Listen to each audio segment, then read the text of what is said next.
Hi everyone, welcome back to my channel. So today I have a video on the perfume dupe brand called Noted Aromas for you. I have a whole selection of their fragrances here to try with you and compare to the original designer versions. If you're new here, then welcome. I'm all about perfume. I have hundreds of videos and articles on my blog, and I'll leave the links to my other perfume dupe videos down below as well. And if you're a regular, do make sure you're subscribed and give the video a thumbs up. I really appreciate it. And links will be in the description box to where you can get these Noted Aromas perfumes. Cool, so Noted Aromas based here in the UK. Their mission is to create like high quality fragrances. They're all sort of bottled and made by a small group of people here in the UK. It's a very local brand and they use simple bottles, simple packaging, so they're not spending a lot of money on marketing or anything. And all their perfumes are inspired by best-selling fragrances. So what I have here is lots of 5ml samples. These are like $4.99 on their website.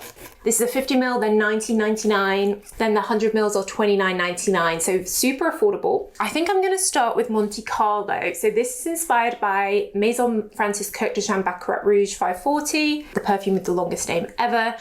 Hugely popular, best-selling fragrance. I think it cost over £200 now. And it's a deep vanilla amber fragrance. Okay, so that definitely smells like Baccarat Rouge. These are all vegan, cruelty-free, like my perfumes as well. So you definitely get the resin, the amberwood. I get there's a hint of saffron in Baccarat Rouge as well. I get that. That definitely smells very, very similar to Baccarat Rouge. It's probably not quite as heavy. Baccarat Rouge can be a bit intense. I find it almost a bit sickly. This is slightly lighter, which is nice. And they are an eau de parfum concentration. This also comes in a reed diffuser, $14.99, and I think in the autumn and winter, this would be a really lovely scent to fill the home.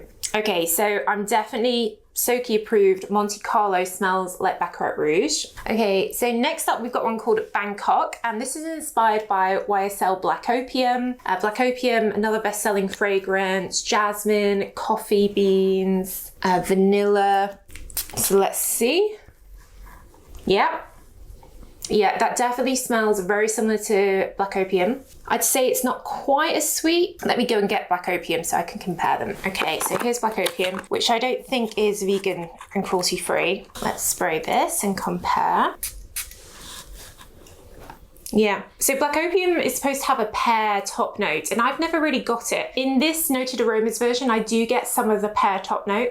I love pear, so I actually think I prefer this version. I'd say that this is very close. I think the Black Opium, I'm getting more of the patchouli undertones, the jasmine, whereas this is like a bit fresher. It's like if there was an eau de toilette version of Black Opium. I know that they did have an eau de toilette version, but it had different notes in. I think it's a bit fresher. I think if you wear Black Opium during the winter or the evenings, it's quite a strong, heavy fragrance. Then you could wear this during the day, summer, when you don't want something quite as heavy, but you still want the same smell. Very similar, I'd say 85% the same. So you could definitely layer it, right? Like if you wear Black Opium, you spray it in the morning, you could have one of these like 5ml in your handbag. Okay, so next up we've got Honolulu, which is inspired by Mugler's Alien. Alien is a super intense jasmine perfume, and a lot of different dupes have tried to recreate Alien.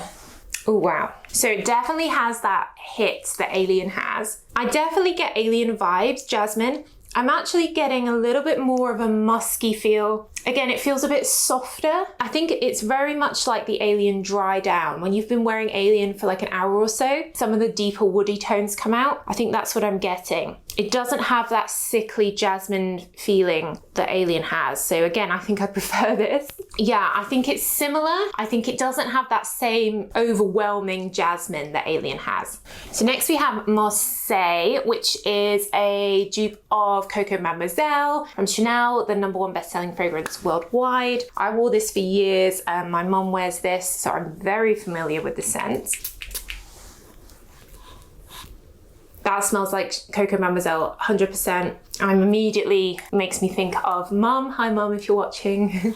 That's definitely a dupe of Coco Mademoiselle. Definitely, that's very Soki approved. Coco Mademoiselle, white florals, bit of an orange top note, patchouli base. That smells just like Coco Mademoiselle. Very good noted aromas. So next up, we have one called Paris, which is a dupe for J'adore. J'adore is a lily and melon fragrance.